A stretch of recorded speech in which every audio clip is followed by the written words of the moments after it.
subscribing to the channel. I post 2 times a week,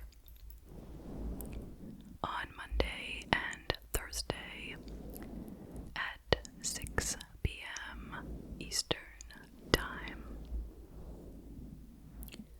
I recommend using headphones if you would like to hear the gentle mic brushing. Okay, so let's go ahead and get to tonight's case. This one is not actually a crime. It is more of a scandal. And I will start out by saying, for legal purposes, that nothing here should be considered as factual. It's really just hearsay, okay? So we are going to be talking about Colleen Ballinger. She started out as an internet sensation. I'm going to get all into it, but I'm just telling you just real quick. And for a brief time she was in the mainstream media and then back to just internet fame again. And if you haven't heard of her, or if you have not heard of this case, just type in Colleen Ballinger on your YouTube search and you will be bombarded. Okay, so tonight we are traveling to California. Shout out to all my friends in California. Now this doesn't really take place in California, it's on the internet. But she lives there, so we'll say California. By the way, this case is very current and is continuing to develop, and I am certain that I have not covered everything. Okay, so here is some background on Colleen. She was born on November 21st, 1986, and grew up in Santa Barbara, California. Her father was a sales manager and her mother was a homemaker. She has 2 older brothers and a younger sister. She was homeschooled for middle school and then she attended San Marcos High School. She went to Azusa Pacific University and graduated in 2008 with a degree in vocal performance. She worked in her field a bit, but she became well known after starting her YouTube channel in 2008 called Miranda Sings. And there are hundreds of episodes, all featuring this character, which she named Miranda.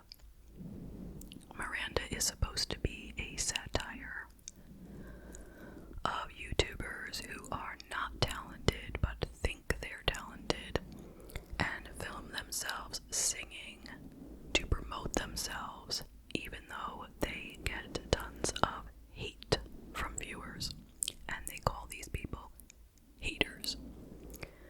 Miranda is supposed to be an adult who lives at home with her mother and uncle. She is bizarre and childish, and falsely believes that she was born famous and talented. She said that she based the character on young women that she knew in college. She said in an interview, quote, "There were a lot of cocky girls who thought they were really talented and they were so rude and snotty. Then I saw all these girls trying to make a career out of putting videos on YouTube of themselves singing in their bedroom, clueless to the fact that they were terrible," end quote. So her catchphrase was, as Miranda was, quote, "Haters, back off,"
just that it was not something I liked, but I accepted that, you know, kids liked it. Fine, you know, no problem.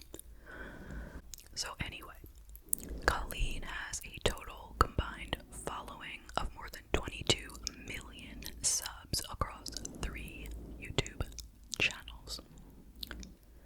And not only did she have a YouTube channel and a Netflix show, she also toured with live acts. She performed a one-woman comedy act as Miranda Sings beginning in 2009. She started out in cabaret spaces and later on performed in theaters in New York, London, and other cities all across the US, UK, Australia, Europe, Canada, and more. And she was highly acclaimed. BroadwayWorld.com called her, quote, the hottest, freshest, and oddest breakout star in the musical theater cabaret scene.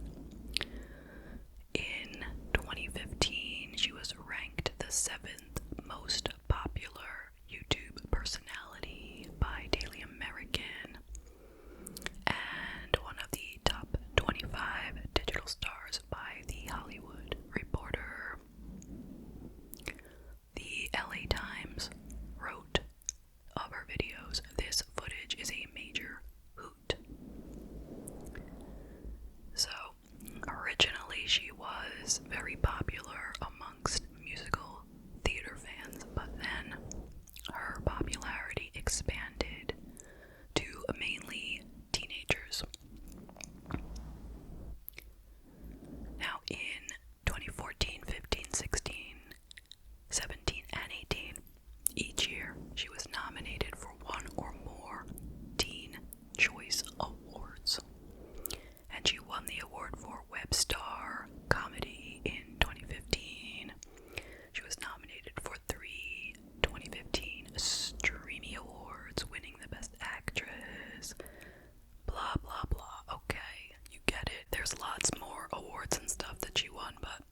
was 30.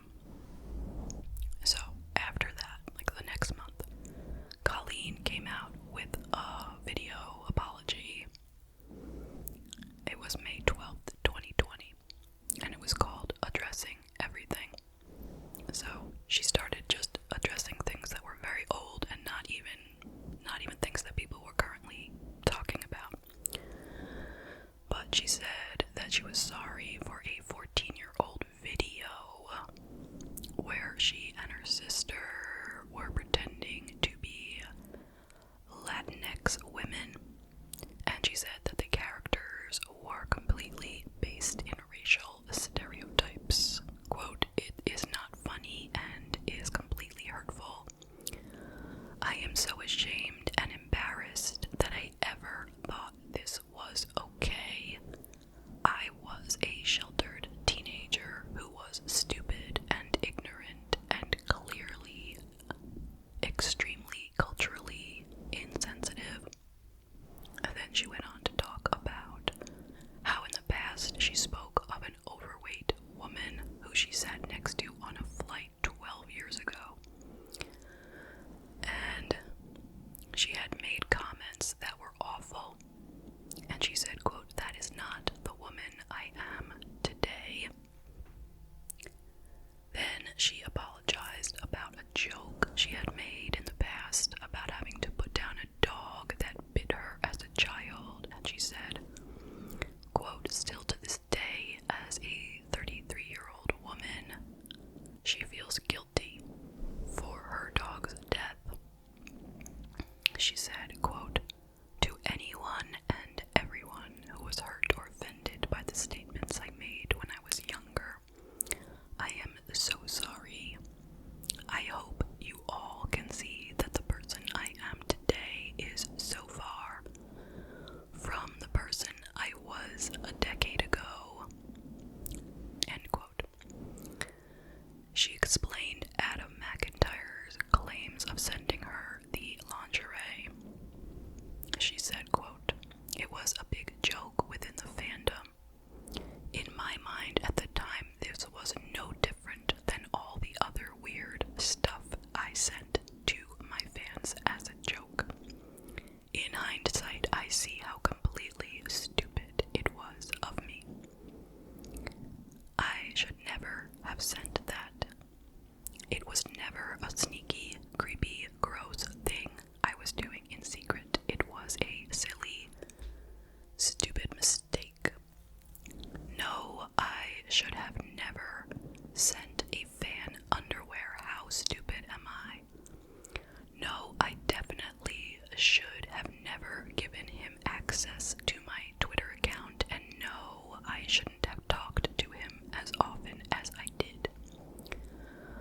But I am not a monster, I am not a groomer, and I shouldn't kill myself." End quote.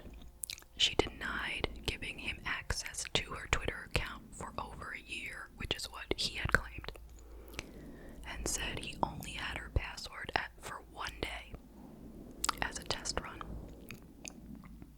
And she said that the controversial tweet, the LGBT-inspired tweet, was an oversight in the approvals process. Quote, "I knew better than to let someone else tweet for me. I should have reviewed closely every single thing that was going to come from Miranda's mouth. I let him know that I loved him. He did a great job. It was my fault, not his." And she ended the video by saying that she will, quote, "continue to learn."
sex life and traumas that she was going through. And this is something that they all refer to now as trauma dumping. That you shouldn't dump your trauma on anyone, but specifically on children, if you're an adult. And there was a time when she had asked him about his virginity and his favorite sex position in the group chat. But upon further inspection, I came to find that she wasn't really asking him. Not that this makes it better, but she was giving him suggestions on questions for a Q&A he was doing. So those were ideas of questions he should answer in his Q&A. Adam McIntyre also shared a video of Colleen inserting a tampon in her mouth on Twitter with the caption, quote, "The Weenies group chat consisting of mostly 13 to 17-year-olds I was a part of with Colleen all had an inside joke Colleen started to do with periods or some S, and she sent us this video, and all of us had to go out and buy tampons and reenact it for the group chat. It was so effing weird," end quote. So anyway, after he had posted about Colleen, lots of people started coming out with things that she had done to them. There was a flood of information coming out about her. So on June 13th, 2023, a TikTok was posted by a person named Becky. And the TikTok was of Colleen opening Becky's legs when she was 16. While it was a live show, and Becky was in the audience. She had been called up to be part of a yoga challenge. And during the yoga challenge, Becky laid on the floor, and Colleen opened Becky's legs. And she was really uncomfortable, she said, because she was wearing like a short skirt type thing and like little like lycra shorts under it. And she said that she felt sexually violated. Quote, "Colleen exploited my minor body for entertainment and money and did not protect my safety at the show.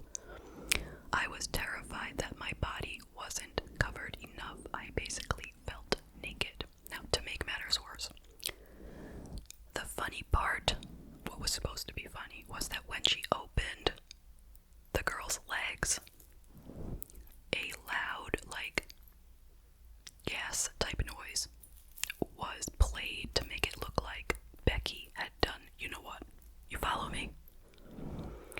And then Becky got up, like, tried to fix herself up and went off stage, and she just felt humiliated. Okay.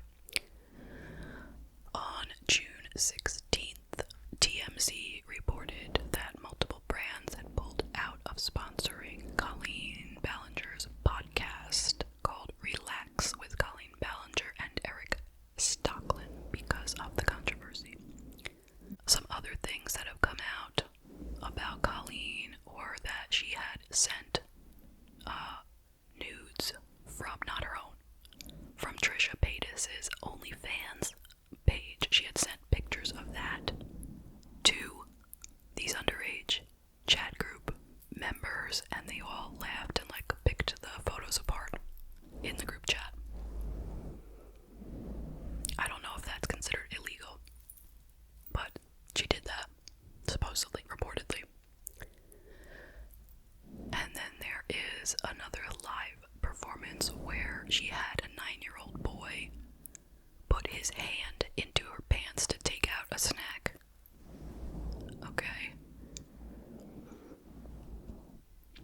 There is another clip from a live show of her getting between the legs of an underage girl in a sketch where she is simulating childbirth.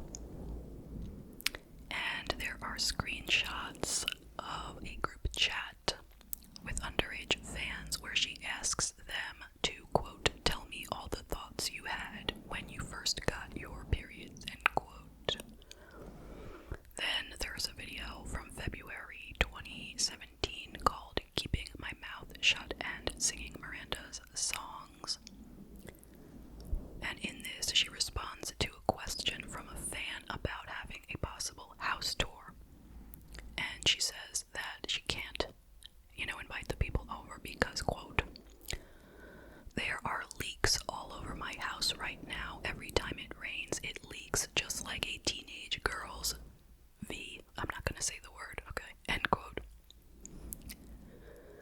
in one of her videos, there's a clip of her sharing a page from her book, which is called Self-Help.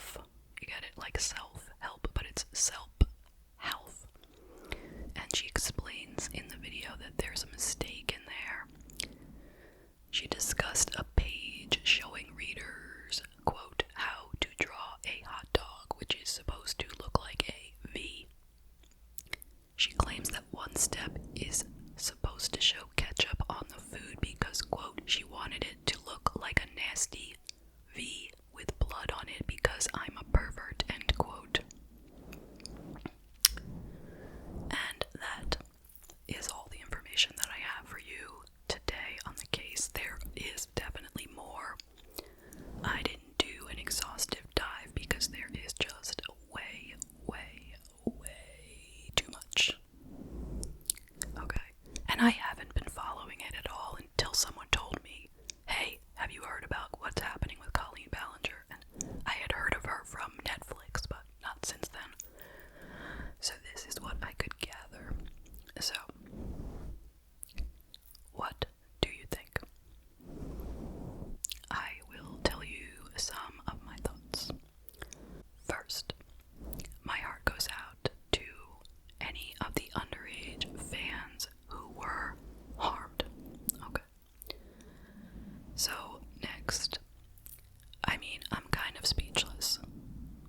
To me, it's just gross, it's disgusting, vile, weird. I don't have the words creepy, cringy, any of those, okay? All of those words. I'm like, what was she thinking? Like, she had to know that this was inappropriate, right? And she had to know she was putting it in print. So there was proof that she said these things. And then I'm wondering, what pleasure did she derive from this? I understand that these kids idolized her and that made her feel great. But she could have accomplished that in a different way, easily. She didn't have to be, like sexualizing everything. She could have taken the sexual part of everything out and still been fine, She could have left all the other oddities, let's just say, of the character and taken away the sexual nature. There's just no need for it, and it doesn't seem like the fans wanted that either, So I don't understand why. Like, what did she get from that? Like, it's a different kind of grooming than we usually hear about. That's what confuses me. We've all heard about the typical groomer, right? What they do to try to eventually get their victim so that they can do more with them, right? But what was the end goal of this grooming? Let me know in the comments if you have insight